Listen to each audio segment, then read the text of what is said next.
50-50 in a relationship. If you're the man and you want to lead, but want to have the wife or the wife to pay 50-50 on the bills.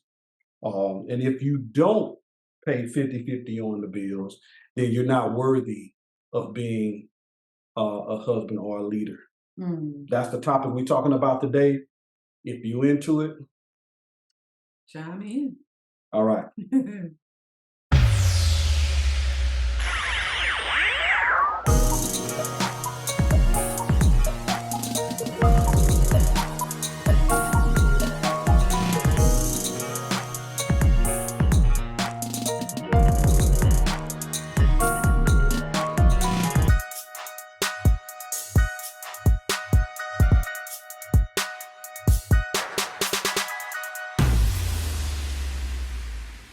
Well, what are your thoughts?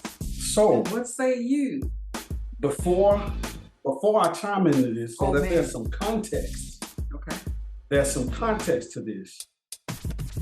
I want you to listen to this video. Check this out.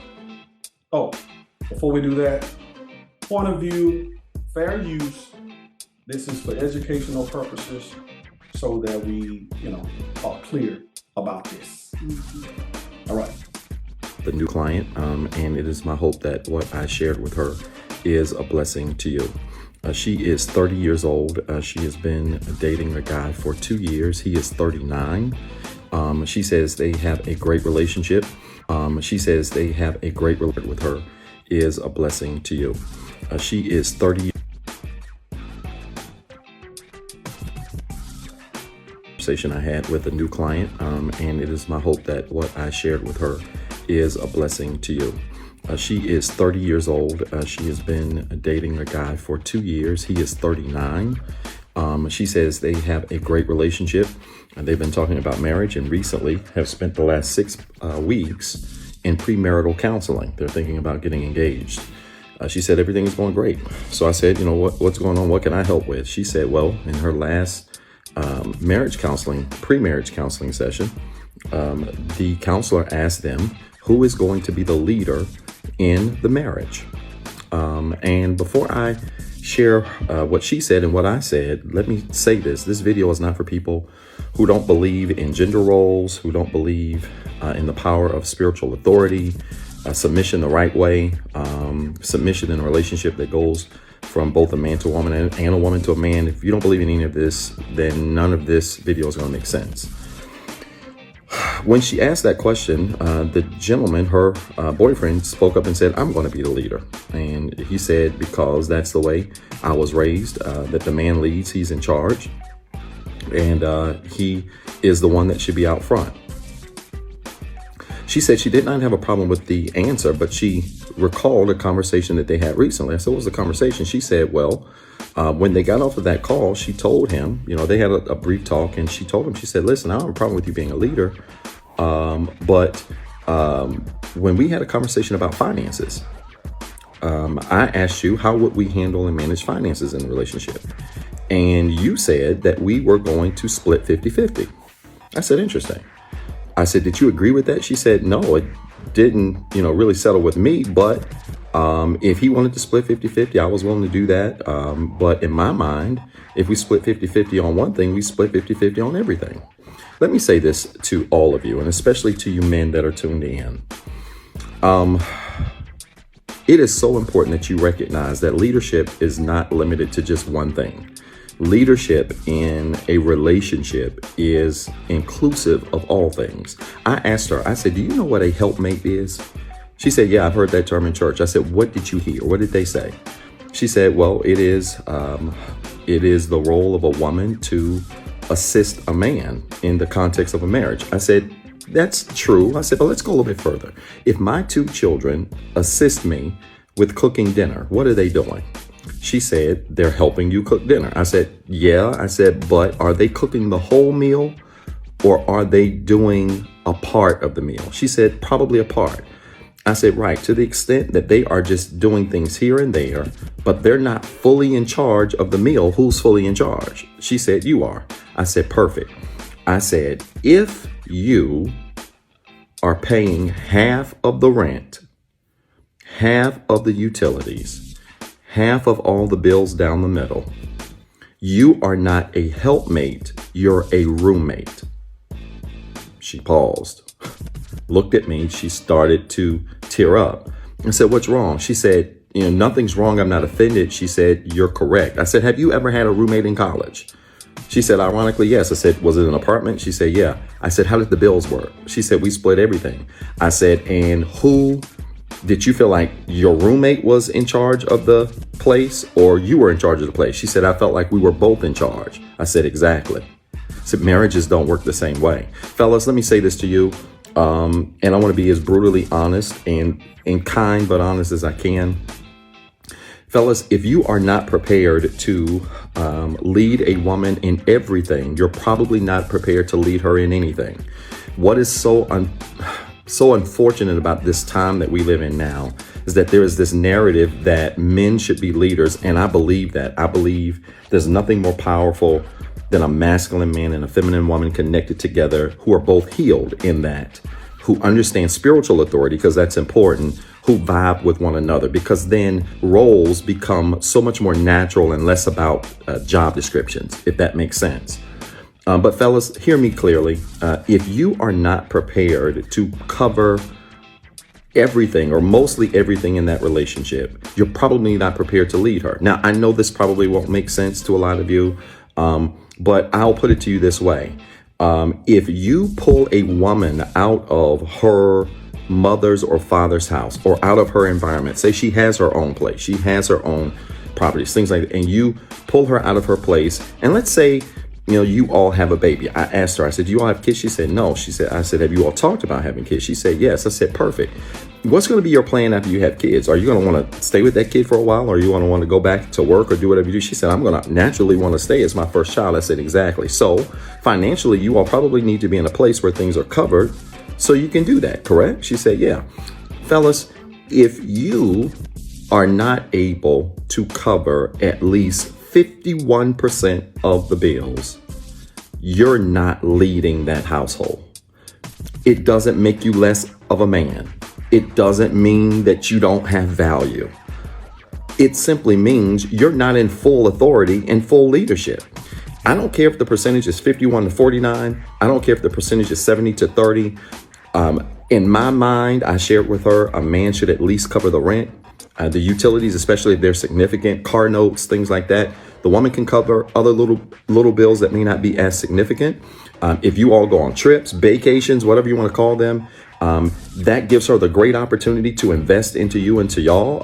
I know situations that work perfect where the woman will pay for those vacations fully and pay for everything, first class tickets, all of that. It balances out and you end up taking care of one another. She takes care of the food. She takes care of other things around the house. It all balances out. But the stress of that house financially should not be on the woman, because if you're going to lead the house, you are supposed to cover her, not just physically. You're supposed to cover her emotionally, mentally, financially, and spiritually. And until then, she's not your helpmate. She's your roommate. So, you can't be the man of a household if you're not paying 50%. So splitting down the middle. You got to be able to pay more than 50. It's got to at least 51. Okay, you got to be paying more than just 50. Yeah, you got to be able to carry more than 50% of the bills if you want to be the man. So it's several things in this that is tripping me out, right? This whole thought process of leadership basically is bought leadership. Is that what it is? Is it bought leadership? Right? The whole thought process of submission, I will say, regarding the church and what has been taught in church is without it has a lot of lack. It lacks a lot of understanding regarding what submission and what Paul was talking about in Ephesians regarding submission. It's a lot of things that I feel about that. So So in your mind, to hear that as a man, being a man yourself, you know, the basis of what a man brings to the table, the conversation on that, you are saying that there is no such thing as him bringing more to the table, or what is it that your perspective is? besides Bob, the other thing is Okay, so it's coming from a level of buying. Buying is that buying leadership to this keeping count thing. When you come into the relationship, keeping count, right? I'm not against prenuptials and all that other kind of thing, but a lot of people that's getting married, they ain't got nothing to be doing no prenup. First of all, let's just what you know, it's Okay. a lot, you know, and this is not cookie cutter. I don't, you know, the broad brushes, but there are some basic things that are best in a relationship, and keeping count is not one of them. So here it You is. have been married for 28 years. Keeping count. Yeah. So first of all, let's talk about keeping count first. First, The thing that most people look at, is the fact that, hey, if I do this, or if you do this, then I can, I'll do this, or what have you. And everybody is looking and measuring things out for it to be said that, hey, let it be known, this is my portion, and I'm going to do my portion and only my portion, and I'm watching you though, to see how much you are willing to, bring forth your portion. And those are some of the things that we find that couples get into a lot of conflict and a lot of trouble because of that misunderstanding of what it is to be a team, to be in covenant with each other, right? And that looks, of course we know that it looks different in many households, but we got to know that there are just some basics for healthy living and healthy relating with one another, healthy long term. So for that, we've always talked about keeping count doesn't work for our relationship. And it doesn't, from studies. From research, it shows that does not work in a relationship. When you first come into a relationship, first of all, you misunderstand, especially when you're coming from the background of if you're trying to follow things biblically. If you're trying to follow things biblically, if you become one flesh, if the two became one, how is it that your money can't be one? Because it's funny when a man, when a situation happens when a man is making the money and he brings the money home. Now, let me just speak from my experience. I got 28 years of glorious marriage. We've had glorious. We've had ups and downs. Understand? But the money that came into the household was ours. I think what has happened to a lot of us, especially those who tout the scriptures or the Bible, is that we have a mentality that is still of the world. You got a worldly mentality. And we equate success to everything that the enemy challenged the Messiah with on the mountain. We espouse that kind of success. And we take that over covenant. So just hearing this brother say this, and he did a wonderful job, and that was some great points that he made. It was great points and everything. However, we're not coming from a biblical worldview. Let me speak to the headship situation. So I don't know what it is, why guys fall out when somebody say that men and women, as far as equality, as far as men and women, You mean to tell me that the father? Now we doing this live, y'all. Y'all hear folk coming in the house. Hey, this. I heard this on the internet, and it just got me going. So anyway, so this is impromptu. Come on, baby, come on. So we talking about the relationship and everything. So look, if the Messiah gave his life to annihilate everything that the first Adam did, why is it, hey baby, why is it not that we go back to ruling and reigning together? See, because this hierarchy that we got going on about the man being the head, yeah, you gotta function. Function in your function. It's not about you better or you greater than the wife. If it was so, Adam wouldn't have got punished if it was all the woman's fault. And we still functioning from a fallen state when we get into that headship thing. And something you gotta understand right now, a lot of y'all are missing out on the relationship because you follow this type of mentality. You gotta recognize what has happened to your people. Speaking to the black people right now. The prison to pipeline situation where the kids going to school, you know, they determine how many prison beds they gonna need, and they use the projections from the 3rd grade reading test in the black community. For our boys to go straight up. So some of your boys came through that system.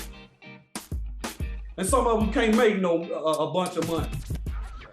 And you missing out on developing a whole new legacy because y'all split in halves. The two of you together, it's like, oh, that girl told that man, that guy came home saying, hey baby, you know, they cutting my hours and everything. Can you help me with the bills? Why this time? First of all, here we go. She got a whole check. She keeping the whole check. She like, nah, we can't spend no bills because then we just like roommates. It's like, okay. Well then, what you doing with your whole check? We in this relationship. So that starts drives a wedge between y'all. If your blood, sweat, and tears came in, why are you even married? Why are you even getting together? I think it's something about, really looking at how we've gotten so far away from someone who was just a baby, and what we're tending to discover is that everything is falling back to the basics. We've got to go back to the basics on a lot of how we are maneuvering in our relationships. If you want real success, you have to understand what it is like to build something together, to come together as a team. We don't have these arguments, when we think of in terms of our work, right? And how, hey, you're going there, and when you get hired, you have to understand it that I'm coming to be a part of something. I'm coming to bring my portion. I'm coming to bring in not just my portion, but to help the team to be better, to help the team, the overall vision, to get everything done. Exactly, for everybody to be great. When we look at things and we realize that the basics of understanding how relationships are done, they are done. We have the mindset of togetherness, not separate. Not I bring this or I have this, and this is mine. Now we joke. Y'all probably heard us joke about what's mine is mine and what's his is mine. That's comedy, right? That's marital comedy, right? We laugh about stuff like that, but truth be told, in everything, and as Eric said, the highs and the lows of relationships and of this, what we have throughout the years of being married 28 years, it has been with the understanding that, hey, we can't do this if we're not doing this with the mindset of two being one. And whatever it is that we bring to the table, it is ours. It is not looked at like, hey, this is my thing. or hey, what you got? You gonna be a man or not? And those are some of the things that I think was crippling a lot of relationships, because we're still looking at things from this mindset of, hey, we still are separate in how we view our finances, the things that we do around the house, the household chores or whatever. Like, get the job done. Get it done.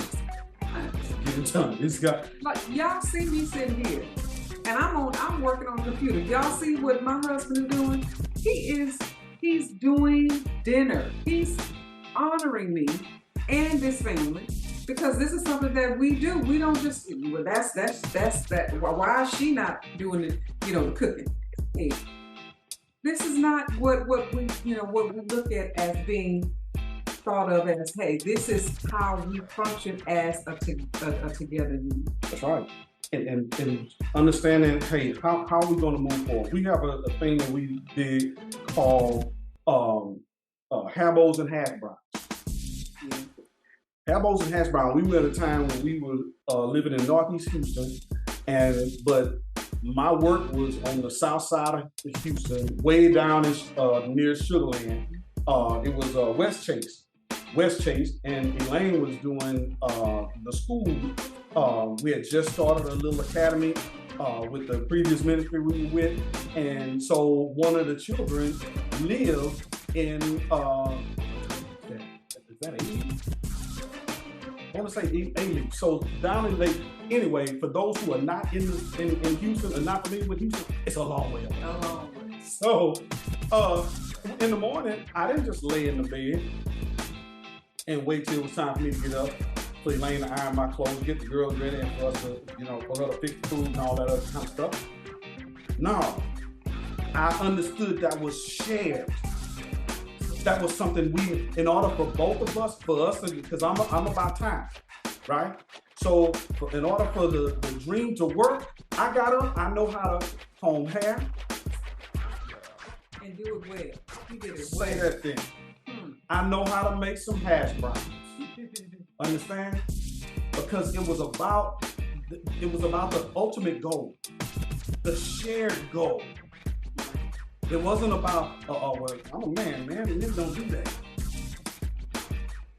Men don't do that, but I bet you anything, when you by yourself and you got these babies around here and you got the daughters, you're gonna have to do that hair with visitation. If mama can't do it, and so, but you a grown man, handle your business.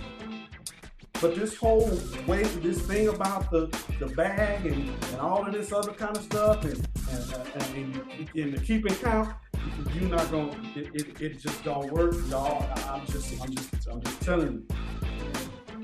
And can we get back? Can we honor the blood of the Messiah and get back to ruling and reigning together? Because all of those things, he has washed all of that away, right? And so right now we're in the practice, we're in the betrothal piece of it. We're practicing. We need to get back to that. And for those of you who are the descendants of enslaved people,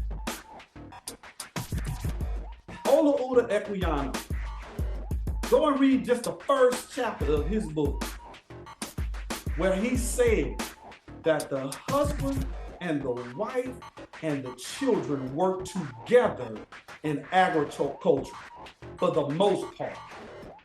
They work together for the most part. It's not about the this and that. And back to that, and we're gonna be done. Back to the whole situation where what I was mentioning about the atrocities that have happened to us as a people. You can't negate that. Right now, our women are making more than the men are. Besides the pipeline, and some of it is a bottom line situation. Not taken away from what our women have accomplished. We got a lot of smart, worthy women with wonderful work ethics, and they deserve to be. But do you know that these corporations historically have underplayed them. I think they were getting like 66 cents on the dollar. Yeah. And her white counterpart was getting like 70 something. And then the black male was getting maybe a couple of cents over that on the dollar. So she was the least paid. So it's a system issue. This is systemic, and we've got to know that that's a part of what is put against us. Mm-hmm. But if we have the mindset of, again, it's us building. And I oftentimes think about, my uncle, who passed away a couple of years ago, about 3 years ago, and to see his generation and to see how they didn't, they brought to the table, right? They came together. One did the yard work, and it was likely my grandmother. One did, while one was doing one thing in the garden with the chickens or whatever, the other person was in the house, fixing something. It was about like, hey, there is a job that needs to be done. Let's make it So happen. if we consider how we came from that. We came from that nation building or that culture of, hey, this is all us doing this and making this work. Instead of it being looked at as us, being separate in our thought process. They didn't say, hey, that's not what I'm gonna do. And I think about the conversations that we've had with him they were about, he was like, this is what I brought to the table. And even if she, didn't work, his wife didn't work, he still looked at what she did as benefiting the overall Family. the whole. And what he did is benefiting the overall. And so when we look at, that's where we came from. That's what we're made of. We got that in us, but we've gotten to this point where we feel like, certain things is woman's work, and certain things is man's work. No, it's about who's good at what. And this is what we need to get done. So this is how we're going to do it. This is how we're going to operate in this. And that's the heart of what I feel. And I hear that even in what his conversation is, what made you like, hey, let me talk about this. Yeah, man. Because it's when we're working with couples and we see this so many times where it's so unnerving, because so many relationships are really, really drained because of the thought process regarding this, or so many couples are missing out on good people. Good men. Women, because we got this thought process of, this whole thing with separate. And I say, hey, what are you looking for? Why do you even want to be in a relationship if you don't have a mindset of we are coming together to be more powerful than we can be on our own? To bring back the topic of the recording, and I think what I want to do is capture and speak on behalf of our ladies. I got you. So the single ladies, there's a complaint that regarding what he's talking about, many men today are coming to the table and they're saying that they want to marry, but they're not coming to the table with the thought process of being a team. They're coming to the table with the thought process of, I want you to be my woman, Being served. but I'm coming to the table, but I want to know what you coming to the table with. I want to know, like if I do this, then they're actually coming to the table saying that, hey, let's split everything down the middle. And I think what I hear the complaints of many of our single ladies is that mindset is totally different than the men that we saw. That, like for instance, I was saying about my uncle and my, his generation, my grandparents and so on and so forth, is that they had a mindset that it's not, and dismiss the whole thought process of being in control, but the mindset of when I marry a wife, when I take a wife or I marry a woman, I have the mindset and the understanding that I'm going to take care of you I'm in responsible. sickness and in death, till death do us part, right? And Sickness so and death. it's what did I say? In sickness.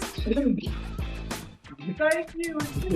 I know what you mean. So, but those are some of the things that we're hearing a lot of complaints on. So, what are your thought process regarding that mindset that today it's a lot of distorted views when it comes to what a man actually does when it comes to marrying a woman. I don't know if what we're seeing happen in their mindset is this is my wife, and I'm okay with taking care of things and handling things, because I've chosen her and I'm taking her from her family, and I commit to her in this way to make sure that I'm being responsible for her well-being. Yeah. But that's a wonderful question. And listen, if you've seen this, if this has been a complaint of yours, tell us about it in the comments. This is good. Unload in the comments. Men too. And I'd like to hear from some men who espouse that, hey, I'm not so much this damsel in distress type of thing. No, but you have this understanding that I want to be that rock for the family. I want to be that rock together. Understanding that we can do this together. But the reason why the woman had to be made because the man couldn't do it by himself. So who needed the help? Understand? So this Western view of an Eastern scripture is flawed. So hands down. Yes, I feel one of the things that I noticed, back to what I was saying regarding the dynamics of what has happened to the descendants of enslaved people, is that thing where the mothers raise their daughters but coddle their boys. Dr. McGrew had a wonderful deal she talked about with that was awesome. That was just beautiful. But one of the things that if a boy has seen his mama do everything, he probably expecting his wife to do the same thing. I hate to go to a gas station and I see the guy sit in the passenger. First of all, I got a problem with him. I had a problem with young men sitting in the passenger seat and letting the woman drive. I had an issue with that. Now, so I don't know. You over it? I look at it with understanding. Okay. Because who knows if his license might be suspended. There may be a situation. Some of the stuff that I shared earlier about that has played, the system, sending us to jail at enormous rates and so on and so on. So there could have been some reasons why he's in the passenger seat. Or when I see a young lady changing the tire and the young man is sitting in the car because he don't know what to do. Okay. He can't figure out. No, he shouldn't be sitting in the car. But again, he hadn't seen nobody take charge. He's been allowed to stay in his room and play video games. He's been allowed to just come in and eat when he wants to and just go and do his thing. So he doesn't know what he doesn't know. So he needs to come some of that, sit under Eric Johnson's tutelage. For no, but there's a good book called The Boy Crisis, and this is not just happening to black families, but it's also happening to other demographics as well. Because we've come into a society where we're not putting those, instilling those values, because it takes a little more effort, some intentionality, to be intentional, to take time with your children and talk, because it's a lot of stuff as a parent that you are already dealing with. Yeah, get it, but in becoming a parent, this is why you need to keep your stuff to yourself. I'm just saying. If you ain't ready to have kids, if you're not ready to be emotionally available and so on and so forth, don't even do this thing. Okay, and so to that point, that's a whole other. Okay, so bringing you back. Bring me back to that point.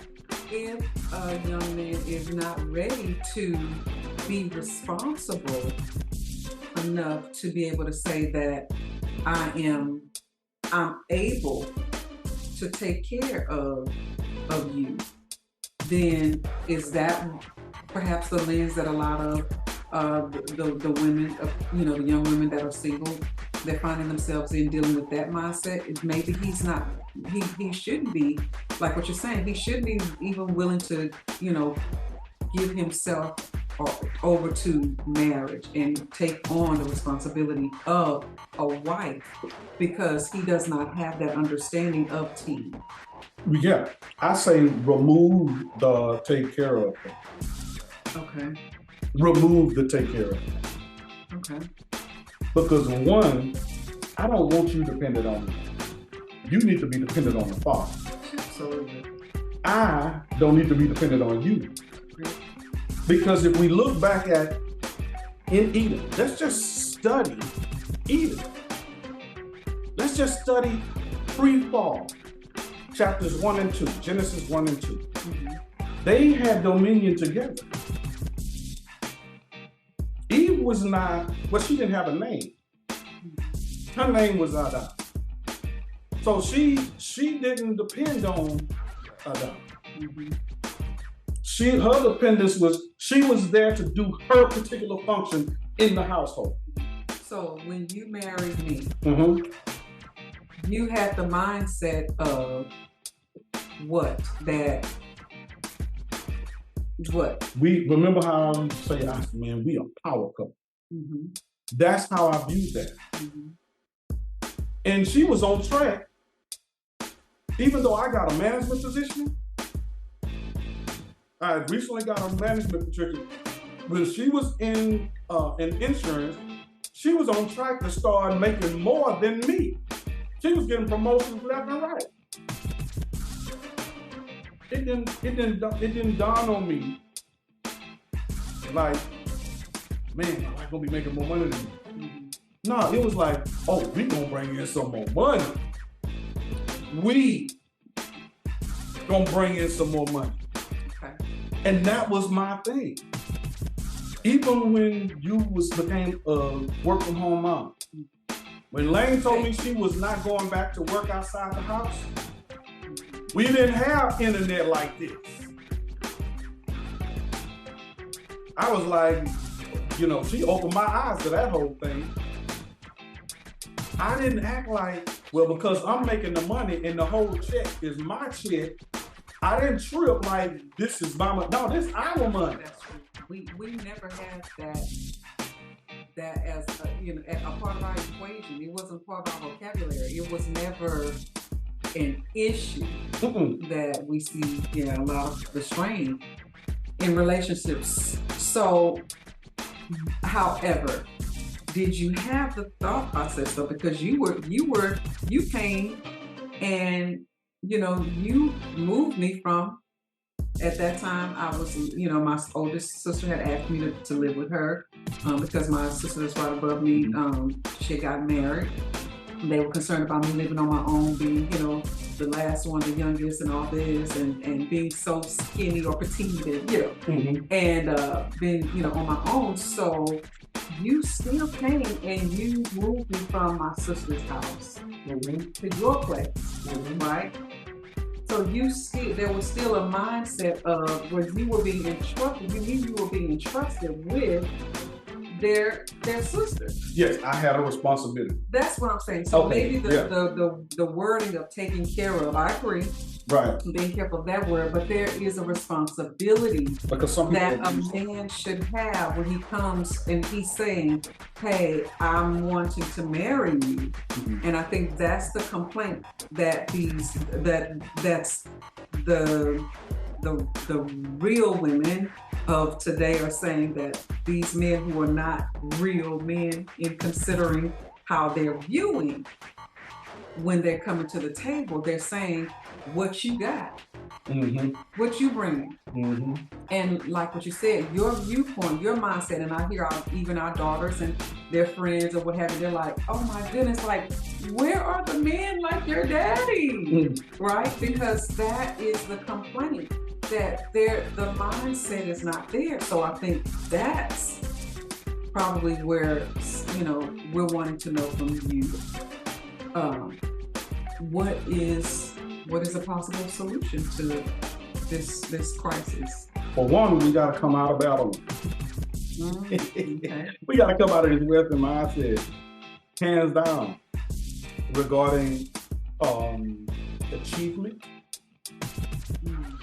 Because there's nothing wrong with ambition, but when it becomes your idol, when it limits you from continuing a legacy. There are people that, if you're single, there are people that could be around you, but because of your focus, not being on building something together, but making sure somebody has a particular thing. For instance, had you slept, because the bottom line, y'all, you better hear a word from the Father when you get with somebody. And I'm not being hyper spiritual and all that other stuff, because some people feel like that's hyper spiritual. I'm just giving you the scripture. If you say, this is my Bible and I am what it says I am, and I can do what it says I can do. If you believe that, I'm sorry, Joe, that the way he says that just tickled me. But if you say you believe that and you take your Bible and you hold to that viewpoint, then that's what you have. The precious promises that he said you could have. That's what you have. Even when times are tough. People, the last 3 years have been crazy for everybody. For everybody. Did we act a fool with each other? Did you act a fool with your partner just because we having trouble and tough times? And if you watch the Extreme Makeover, you know we've been through tough times before. If you want to live a boring life, the mediocre. No. If you want to live a safe life, try to plan everything out. Just try to plan everything and make sure everything is going to be great. And use all the positive thinking. I'm not against positive thinking. I believe in positive thinking because I believe that as a man thinking, so is he. I believe that. I know that. But I'm just saying, you just thinking positive. Your positive thinking is according to the success of the world and not according to the success of the scripture.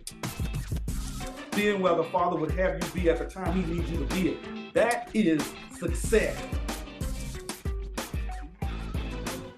So I would say, even my single people, y'all give way too much.